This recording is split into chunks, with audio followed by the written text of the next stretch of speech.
আচ্ছা মুরাদ ভাই, আপনি তো আইন পেশার সাথে জড়িত জি, আছেন। তো এই যে বর্তমানে একটি বিষয় আমরা খুব দেখতে পাচ্ছি যেটি যে এই গত ৫ই আগস্টে যেই ছাত্র জনতার মাঝে যারা শহীদ হয়েছেন বা আহত আছেন, তাদের নিয়ে একটি চক্র অ্যা মামলা বাণিজ্য করছে। তো আপনি আইনজীবী হিসেবে এই বিষয়টিকে কিভাবে দেখছেন? আমি বলতে চাই দেখেন, আমরা ৫ তারিখে হচ্ছে যখন এই ফ্যাসিস্ট সরকারের যখন আমরা শুনলাম যে সরকার এই শেখ হাসিনা পালিয়েছে, তখন কিন্তু আমাদের বুকটা অনেক বড় হয়ে গিয়েছিল এবং আমরা কিন্তু স্বাধীনভাবে নিঃশ্বাস নিতে পেরেছি। একদম মানে কি বলবো, বিশ্বাস করতে পারবেন না, এত স্বাধীন মনে হয়েছে। মানে একটা মনে করেন যে অনেক একটা ভারী একটা জিনিস যখন শরীরের উপর থেকে চলে যায়, মানুষের যেমন শরীরটা পাতলা লাগে, ওইরকম কিন্তু আমাদের এবং আমাদের যারা হচ্ছে এই আন্দোলনে ছিল, তারা এবং যারা হচ্ছে সরাসরি এই আওয়ামী লীগ সরকারের বিরুদ্ধে কথা বলেছে, তারা কিন্তু একটা মানে দীর্ঘ নিঃশ্বাস নিতে পারছে ৫ তারিখে। কিন্তু দেখেন ৫ তারিখের পর আমি যে এই যে হেমায়েতপুর এলাকায় বসবাস করি, দেখেন এরকম হয়েছে আজকে যারা হচ্ছে এই যে এই ছাত্র আন্দোলনে মারা গিয়েছে, তাদেরকে বাদী বানিয়ে দেখেন ফ্যাসিস্ট সরকারের যারা হচ্ছে এই অন্যায়কারী, যারা হচ্ছে ছাত্র হত্যার সাথে জড়িত, তাদের মামলা দেওয়াটা আমরা আহ, অবশ্যই বাদীকে আমরা সহযোগিতা করব। আইনগত যত কোর্টের মধ্যেও যত ধরনের সহযোগিতা লাগে আমরা করব।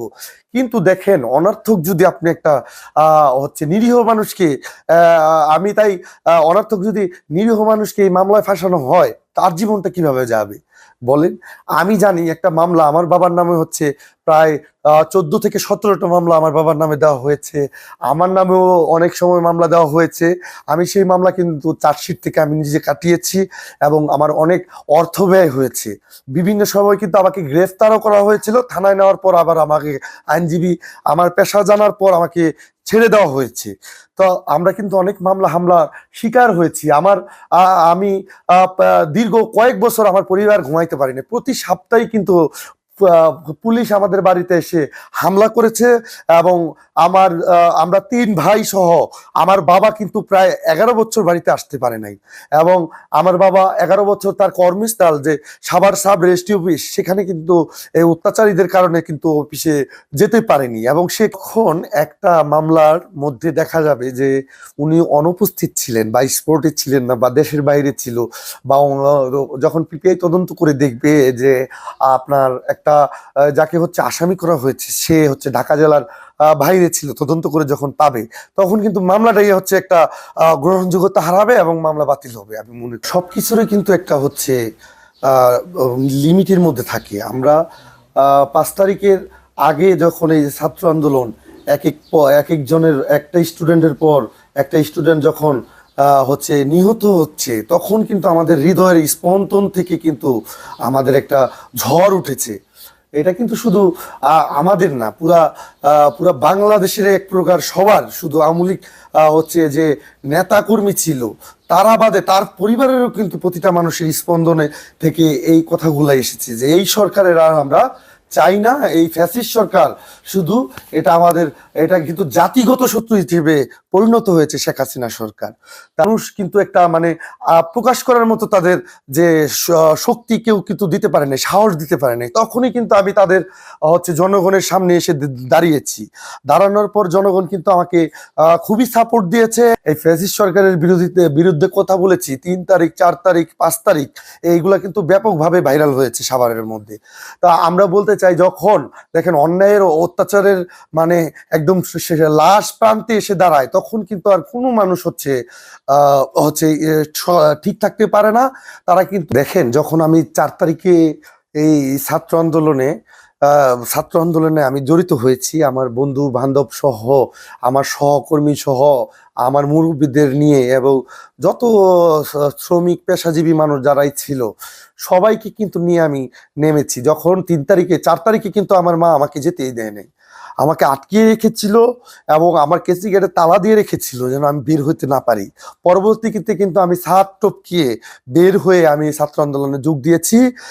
সে আমাকে বলেছে বাবা তোমাকে কিন্তু মেরে ফেলবে।